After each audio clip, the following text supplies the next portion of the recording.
At the UCD Bowl, the students playing host to the champions and still contenders, Sligo Rovers. Sligo Rovers have been slow to completely let go of their grip on their title. No better time to make inroads into their league table deficit than against a team stranded near the bottom on the night the top two might well take points from one another. And although UCD might have appeared to start brightly, this was a display of red dominance. Ian Barclough had to do without the services of the suspended Rafael Cortaro, but still had too much class at Belfield. Kieran Jalali would prove a nuisance to the hosts all night, but it was Iarla Davern who had their first decent effort, but far from their last. They had claims for a penalty when Craig Walsh used his arm to block Jalali's cross, which continued to fall on deaf ears even after Joseph Ndo's skied effort. Not head-scratching time just yet, although that was to follow next. Danny North and Lee Lynch combined beautifully, only for a poor first touch, and soon after an even poorer finish to leave them empty-handed. Any UCD attempts to hit on the break were dealt with ruthlessly and efficiently, and defence was quickly turned into attack again. Ndo's strength and skill nearly earned him a fine individual opener, but still, the UCD net remained empty.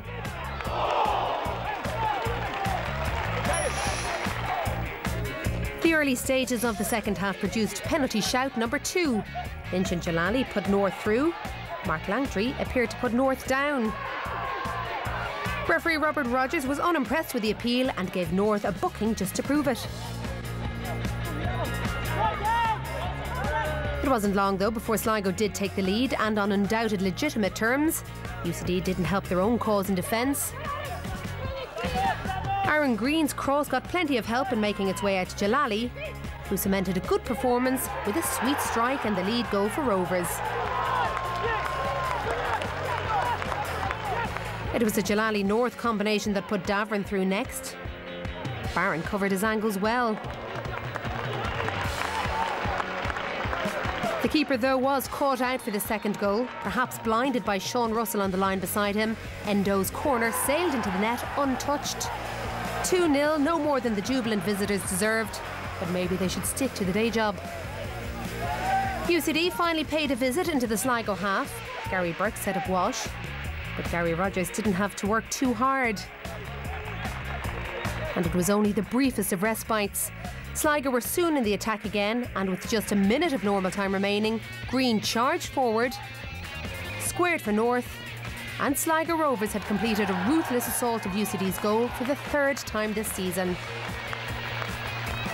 Smiles all round, those games are running out, but Sligo Rovers are still hanging on in the battle to retain their Premier Division title. Another defeat for the students. It ended at Belfield, UCD 0, Sligo Rovers 3. You know, from our point of view, we've been probably fairly beaten tonight, but you only have to look at the Sligo bench to see, you know, they're one of the powerhouses in the country at the moment. Our players, you know, are still learning. So, all in all, they'll learn from tonight. And Sligo have shown again that they've got a good squad of players. I was delighted with that. There was some great football played. You know what UCD, they're going to run all night long. They made us pass the ball. I thought we passed it with a great tempo, and you know, we were patient with it as well, and waited for the opportunity for the spaces to open up, and then we exploited them. Thought it was great. Second half especially. Well, yes, anything less than 3 points and Sligo Rovers would have been out of the title race. They'll probably have to win the remaining 5 matches. Liam, would you say to have any chance of it at this stage? I would think so. Damon Peter are going to have to keep themselves right up there. But at the minute, they are the team in form. They're playing really well. They're getting results, and you can see the players that they have. You know, as Martin Russell said there, like the bench alone, you know, it walk onto any team in the country. So they have that strength and depth as well.